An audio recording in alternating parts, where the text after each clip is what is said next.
Hello সবাইকে সবাইকে জানাই যে আজকে আমাদের ডে কেয়ারে প্রথম দিন ছিল। অয়নদীপের মার জন্য তো এটা মানে অনেক প্রতীক্ষিত একটা ডে ছিল এবং ও অনেক আগে থেকে আমাকে বলে রেখেছিল যে ম্যাম তুমি যবে থেকে ডে কেয়ার স্টার্ট করবে অয়নদীপ কিন্তু তোমার প্রথম স্টুডেন্ট হবে। তো আমাদের ডে কেয়ারের রুম থেকে অয়নদীপ বেরোলো। ও আসার পরে ও এখন লাঞ্চ করবে, একটু খেলা করছিল, তারপরে লাঞ্চ করবে। তো ও যাচ্ছিল হ্যান্ড ওয়াশের দিকে, ও খেলছিল বলে আমি ওকে ডেকে নিলাম, বললাম যে চলো তুমি তাহলে হ্যান্ড ওয়াশ করে নাও, আর হ্যান্ড ওয়াশের পরে ও লাঞ্চ করে নেবে। ও কিন্তু আজকে রয়েছে আমার এখানে 12টা থেকে পুরো সন্ধ্যে 8টা পর্যন্ত থাকবে, ঠিক আছে। এইটা আমি দুপুরবেলার টাইমিংটা দেখাচ্ছি যে ও 12টা থেকে 5টা পর্যন্ত কি কি করেছে, ঠিক আছে। তারপর ও লাঞ্চ করছিল। বাড়িতে যথারীতি ওর মা বলছিল ও নাকি একা একা একদম খায় না, টিভি ছাড়া বাচ্চা খায় না, ফোন ছাড়া খায় না। এখানে কিন্তু আমি ওর সাথে গল্প করতে করতেই ওকে খাইয়ে দিয়েছি। আর মানে ও নিজে নিজেই খাচ্ছে, কারণ যেহেতু ও 6+, ওর কিন্তু নিজের মানে খাওয়াটা উচিত। আর এর থেকে যদি ছোট বয়সী বাচ্চা কখন আমার ডে কেয়ারে আসে তাকে আমরা অবশ্যই মানে হেল্প করব মানে খাওয়ানোর জন্য, ঠিক আছে। তো এবার ওখানে অয়নদীপ নিজের ভাতটা ফিনিশ করে নিয়েছে। আর তারপরে ছিল একটুখানি হোমওয়ার্ক টাইম, স্টাডি টাইম, যেখানে অর্পিতা ম্যাম ওকে হেল্প করছিল। ওর যেগুলো তোমার স্কুলের পড়া আছে, হোমওয়ার্ক আছে, প্লাস ক্যাডেলট ক্রন্সে প্রিয়াঙ্কা ম্যাম যা পড়া দিয়েছে সেগুলোকে জাস্ট মুখস্থ করাচ্ছিল। তো এখানে অয়নদীপ বাংলা পড়ছিল, বাংলা পড়া হয়ে গেল, তারপরে যথারীতি ঘুমাবে না।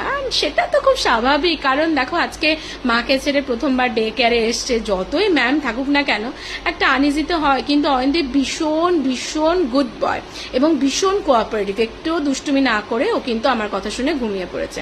এবার ঘুম থেকে উঠতে যথারীতি আমরা ওকে একটা ব্যানানা দিয়েছি, একটা ফ্রুটস খেয়েছে, ঠিক আছে।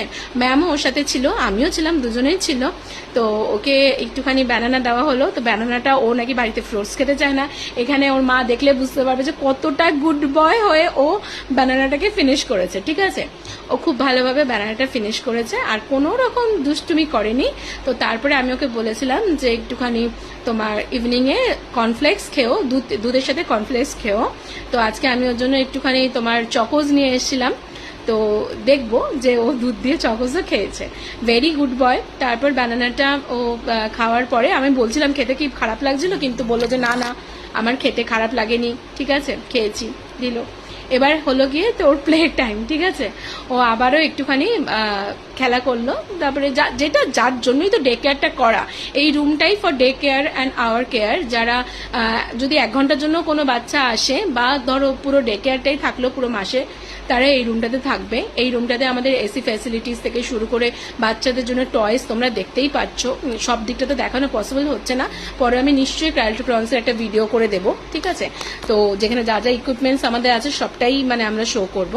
তো ও একটুখানি খেলা করছিল, নিজেই খেলা করার পরে তারপরে আবার ও গুড বয়ের মতো কিন্তু একটুখানি দুধ দিয়ে চকোস খেয়েছে। আবার বলছিল ম্যাম আমি কোনোদিনও এত খাবার খাইনি, আজকে আমি যতটা খাচ্ছি। তো যাই হোক আমি ওকে শিখিয়ে দিচ্ছিলাম যে কিভাবে দুধের সাথে পুরো স্পুনের মধ্যে চকোসটা নিয়ে খেতে হয়, তাহলে দুধটাও যাবে আর সাথে চকোসটাও যাবে, ঠিক আছে। তো দেখো এখানেও কিভাবে খাচ্ছে, আর বললো যে ম্যাম আমি কোনোদিন এত খাই। যাই